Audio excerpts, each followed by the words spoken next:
What's up, manga fans? This is Raphael from CU Manga, and welcome back to another review of Bleach. This week's chapter 606, Divine Division. And I have to say, my god, Kubo, please stop doing this to me. He really needs to give us more chapters. Now, before you say anything, this is not me complaining. This basically means how much I enjoyed this chapter. I mean, the way it just ends, and you're just thinking, God, where is there some more to read? I really am enjoying this arc more and more. I mean, I know a lot of people have kind of fell off or find it boring, but I just like what he's doing. Like I said, it's not perfect, but it's been interesting for me personally so far, with all the certain fights, certain characters being revealed, like in this chapter, which was damn shocking, and just general power-ups, anything. As I said, storytelling isn't perfect, as I said, but I love Bleach and I like what Kubo's doing. I just wish he gave us more chapters. But this chapter was quite interesting. Ichibei didn't get much of a limelight as I thought he would. He sort of did, but it was like, it kind of went, you know, back down to Soul Society. But I was glad it went down there, because at first I was like, oh gosh, it's gone here. But we had some interesting reveal, and then obviously some kind of interesting dialogue to think about. But Ichibei at the beginning was funny, because he's pretty much irritated by Juha's lack of manners, like he's a little child. It's like he literally berates him, saying, I told you not to call me by my name, but you did it anyway. I told you to reflect on your actions, but you repeated them anyway.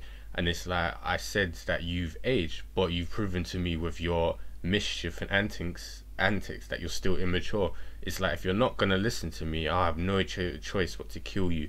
And this time, just like last chapter, we see his eyes rolled up into the back of his head. This time we get to see a more bigger panel with showing his whole face, and it just looks disturbing. I kind of like this whole other side of Ichibei. This seems like this is his true personality that's being revealed, and it's quite disturbing. Even Juha mentions later in the chapter that he seems to be thrilled and happy now that he's decided to kill him.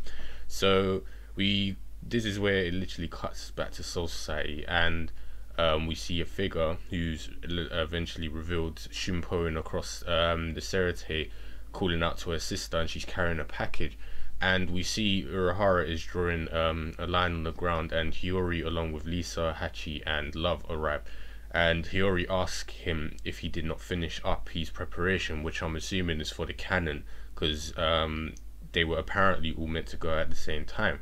But Urahara reveals he already done his preparations while he was waiting for them, and he's already sent Yourichi up there with Ichigo.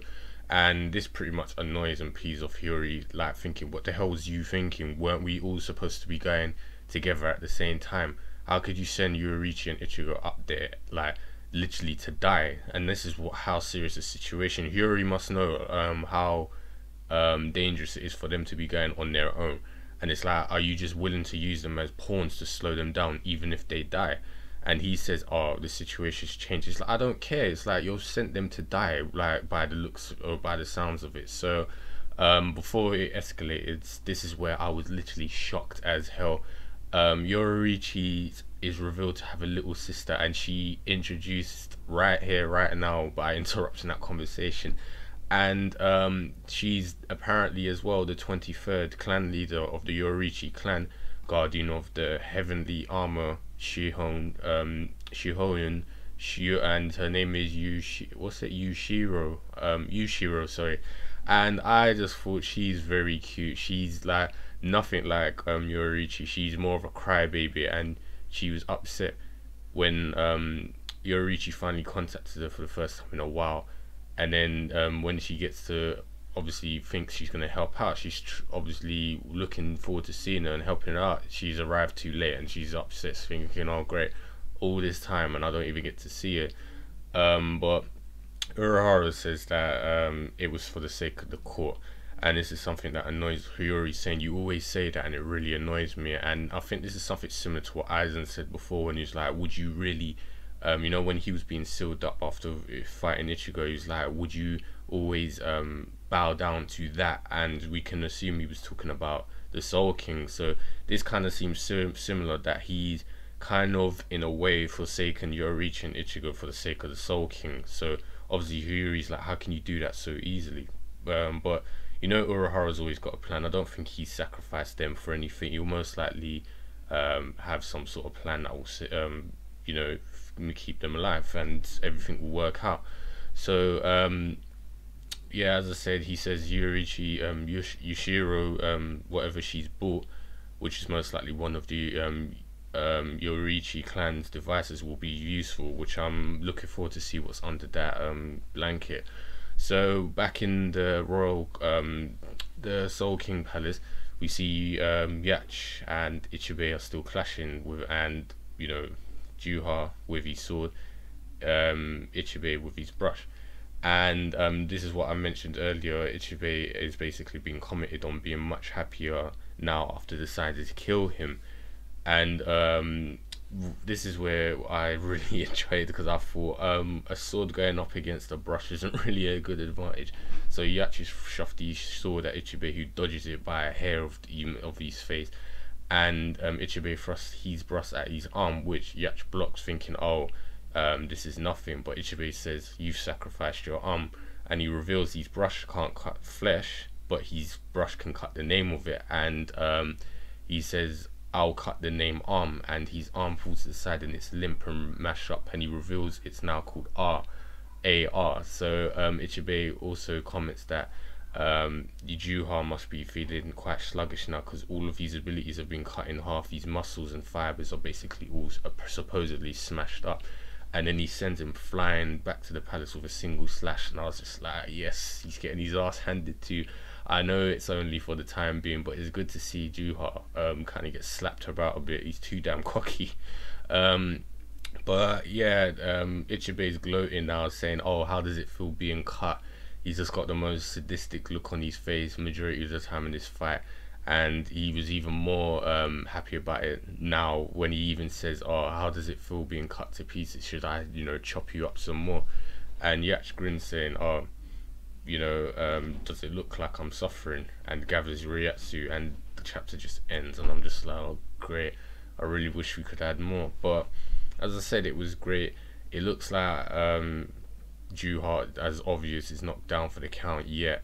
And I'm starting to worry a bit more for Ichibei and the rest of the royal guard. I can imagine Ichigo arrived there and they're all knocked out and hopefully not dead. I don't like the idea of them being beaten or beaten down so easily at this point, but if they can still survive, I'll be happy with that at least. As I said before, I think Ichigo's group is very underpowered, and them going to, you know, the royal palace is not a good idea. So I can only hope his friends, particularly Rukia, Byakuya and Renji, will come up to back him up, along with Koryaku and the rest, like Hiyori's group as well, because they're gonna definitely need the backup, because I just can't see Ichigo's group doing much. Ichigo on his own is not going to be able to handle Yhwach, Hashwald and Uryu, depending if he fights them. So as I said, things are looking a bit bleak in that regard. But as I said, seems like Urahara and Hiyori's group's been preparing something. Koryaku's gone to speak with the court guard last week's chapter, so and obviously his discussion with Ukitake looks like they have something planned. So I don't think it's going to be that drastic yet. There's not going to be that much of a disaster, but we'll wait and see. As I said, chapter was good, but we could have had more, and I can't wait to see what happens next week. I'm just happy to see Yourichi's little sister. She was really funny, really cute. I can't wait to see what she's gonna do. I hope she gets involved in the fight and she proves to be cute but a badass, you know, that kind of character, similar to Yuushirou. And yeah, bring on next week. So you guys know the usual. If you've got any comments, leave it in the comment box below. And if you're new to the channel and you found this video enjoyable, check out our channel for more content, and I'll speak to you guys next week.